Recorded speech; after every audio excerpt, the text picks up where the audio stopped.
Bayangkan, ada sebuah pintu gerbang raksasa di rumah kita sendiri. Orang asing bebas keluar masuk, membawa koper, membawa barang, bahkan mungkin membawa kekayaan kita keluar tanpa ada satupun satpam yang menjaga. Tidak ada pemeriksaan, tidak ada pencatatan. Aneh? Mustahil. Ternyata ini bukan fiksi. Ini terjadi di tanah air kita, tepatnya di Morowali. Sebuah bandara berstatus internasional beroperasi di dalam kawasan industri raksasa, tapi instrumen negara seperti bea cukai, imigrasi, dan karantina nol besar. Menhan Syafri Syamsuddin sampai dibuat geram saat melihat fakta lapangan. Ini bukan lagi soal administrasi, ini soal harga diri dan kedaulatan yang kecolongan.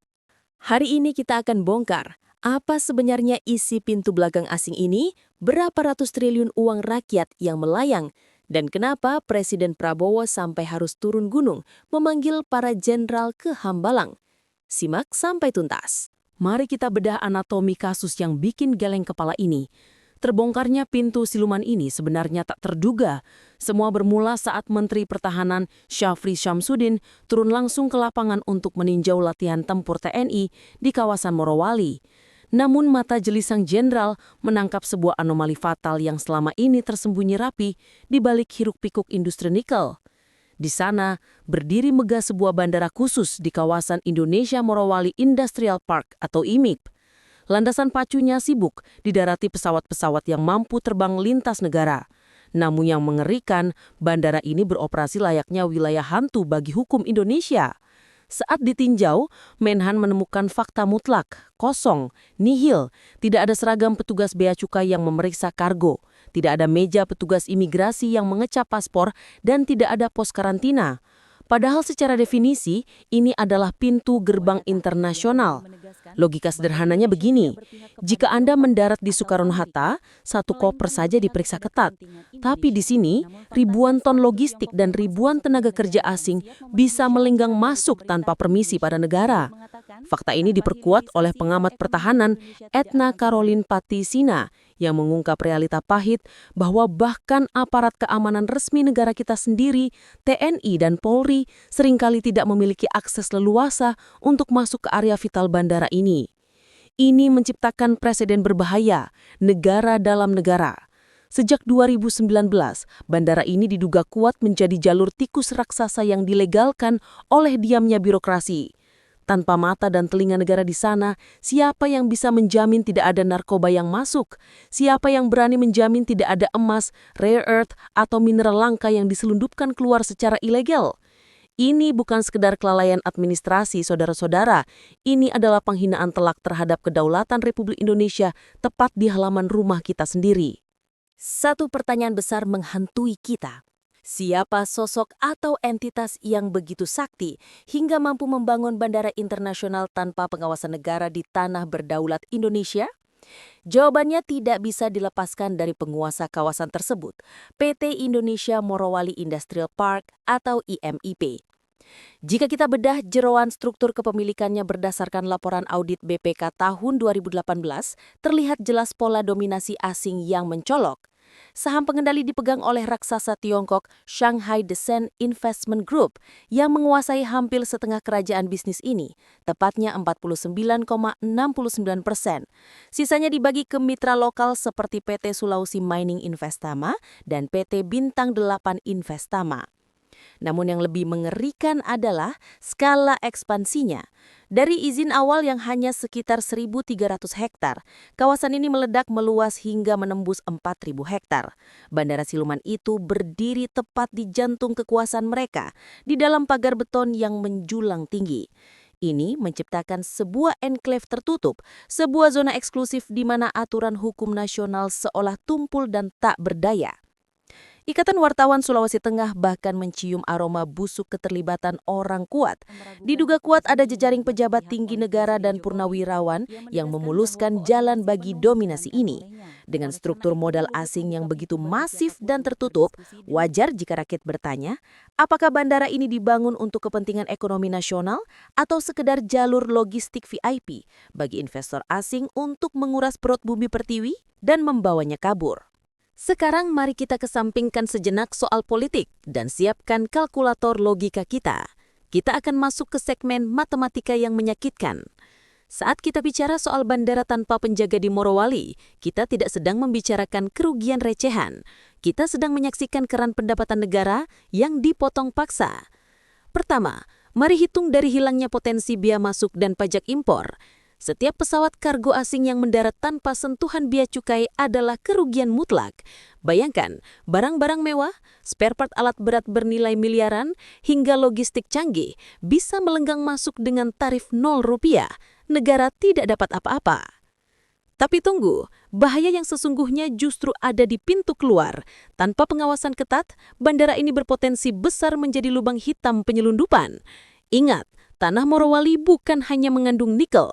Di sana tersimpan harta karun mineral ikutan atau associated minerals yang nilainya bisa ribuan kali lipat dari nikel mentah seperti emas dan logam tanah jarang atau rare earth. Tanpa ekstrai petugas negara, siapa yang bisa menjamin isi kargo pesawat itu? Bisa saja di dokumen tertulis sampah industri atau sampel nikel, padahal isinya adalah emas murni atau mineral strategis masa depan yang dicuri dari perut bumi pertiwi. Data agregat pertambangan ilegal memperkirakan potensi kerugian negara mencapai angka yang bikin mual, 300 triliun rupiah. Mari kita visualisasikan uang sebanyak itu agar terasa nyata. 300 triliun rupiah bisa membiayai program makan bergizi serapan untuk seluruh anak sekolah di Indonesia selama bertahun-tahun. Uang itu cukup untuk membangun ribuan rumah sakit modern di pelosok desa atau bahkan menutup sebagian utang negara. Namun, realitanya, uang raksasa itu menguap, lenyap ke rekening bank asing di luar negeri, dinikmati segelintir investor serakah dan oknum pelindungnya. Sementara kita, rakyat Indonesia, sang pemilik tanah air, hanya kebagian ampasnya, lubang bekas tambang yang menganga, kerusakan lingkungan, banjir lumpur dan debu jalanan. Ini bukan lagi sekedar investasi, saudara-saudara. Ini adalah perampokan kekayaan alam yang dilakukan secara terstruktur, sistematis, dan masif, tepat di depan hidung kita sendiri. Mendengar laporan intelijen tentang bandara siluman dan kebocoran ratusan triliun ini, Presiden Prabowo Subianto tidak tinggal diam. Darah prajuritnya mendidih. Reaksinya cepat, taktis, dan tanpa kompromi.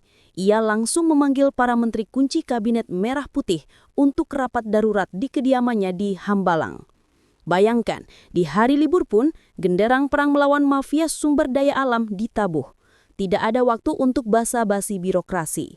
Di bawah arahan Prabowo, negara harus hadir kembali dengan kekuatan penuh untuk menghentikan pendarahan kekayaan Ibu Pertiwi ini. Langkah paling krusial dan berani adalah instruksi langsung Presiden untuk mengaktifkan Satgas Khusus dan melibatkan Tentara Nasional Indonesia atau TNI sebagai unsur inti penertiban. Keputusan turun gunung ini sempat memicu perdebatan sengit. Beberapa aktivis sipil mengkritik keras, menyebut militer seharusnya tidak masuk ke ranah penegakan hukum sipil. Namun Menteri Pertahanan Safri Syamsuddin memberikan jawaban telak yang membungkam kritik tersebut. Ini bukan sekedar kriminalitas biasa, saudara-saudara. Ini adalah perampokan sumber daya alam strategis yang mengancam kedaulatan NKRI. Ketika kekayaan negara dijarah secara terstruktur di depan mata, adalah tugas konstitusional TNI untuk hadir sebagai garda terdepan menjaga setiap jengkal kedaulatan tanah air. Operasi Tangan Besi ini adalah sinyal paling keras yang pernah dikirimkan negara dalam 1 dekade terakhir. Pemerintah tidak lagi sudi menjadi penonton pasif di rumah sendiri. Pesan dari Bukit Hambalang menggema jelas ke seluruh penjuru Morowali. Siapapun backing kuat di belakang praktik ini, entah itu raksasa investor asing atau oknum bintang di pundak, negara akan mengambil alih kendali. Hasil awal mulai terlihat. Sebanyak 321 hektar kawasan hutan yang sebelumnya dicaplok oleh tambang ilegal berhasil direbut kembali oleh negara. Dan kini, Bandara IMIP beserta seluruh aktivitas pintu belakangnya sudah masuk dalam radar prioritas untuk penertiban total tanpa ampun. Negara telah kembali. Kasus bandara tanpa negara di Morowali ini sesungguhnya adalah tamparan keras bagi wajah kita semua. Ia berdiri di sana sebagai monumen kelalaian kolektif kita di masa lalu. Sebuah bukti nyata bagaimana kedaulatan bisa tergadaikan perlahan-lahan atas nama investasi yang tidak diawasi. Selama bertahun-tahun, Kita seolah membiarkan orang lain menjadi tuan rumah yang mengatur segalanya di tanah kelahiran kita sendiri. Tapi hari ini, di bawah langit yang sama, angin perubahan mulai berhembus kencang. Langkah berani Menhan Syafri Samsudin yang membongkar praktik ini ke publik, serta respon cepat Presiden Prabowo Subianto adalah momentum emas yang tidak boleh kita sia-siakan.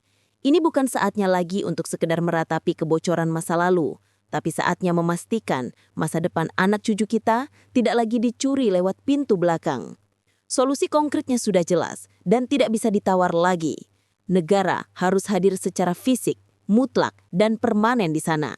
Segera tempatkan petugas bea cukai berseragam lengkap, dirikan pos pemeriksaan imigrasi yang ketat, dan pastikan Airnav mengendalikan setiap inci ruang udara demi keselamatan dan keamanan. Lebih dari itu, lakukan audit forensik menyeluruh terhadap semua izin yang pernah terbit. Jika ditemukan tikus-tikus berdasi yang bermain, entah itu operator lapangan atau pejabat tinggi di kursi empuk Jakarta, seret mereka ke pengadilan tanpa pandang bulu. Ingat saudara-saudara, kedaulatan itu bukan hadiah pemberian bangsa lain. Kedaulatan adalah harga diri yang harus diperjuangkan dan dijaga mati-matian. Jangan biarkan ada satu jengkal pun tanah, air, atau udara Republik ini yang berstatus abu-abu atau dikendalikan asing. Morowali harus menjadi titik balik kebangkitan tata kelola sumber daya alam Indonesia. Sekarang, giliran saya mendengar suara kalian, rakyat Indonesia. Bagaimana menurut kalian? Apakah langkah Presiden melibatkan TNI untuk menggebuk mafia tambang ini sudah tepat atau justru berlebihan? Dan menurut kalian, hukuman apa yang paling pantas bagi para pengkhianat yang menjual kedaulatan negara demi komisi? Tuliskan pendapat pedas, jujur, dan berani kalian di kolom komentar di bawah ini. Diskusi kalian adalah bukti bahwa rakyat masih peduli dan mengawasi. Jangan lupa tekan tombol like sebagai tanda dukungan pada kedaulatan RI dan share video ini ke grup-grup kalian agar mata bangsa ini semakin terbuka. Mari kita kawal terus kasus ini sampai tuntas. Saya Valentina pamit undur diri. Sampai jumpa di investigasi berikutnya. Merdeka!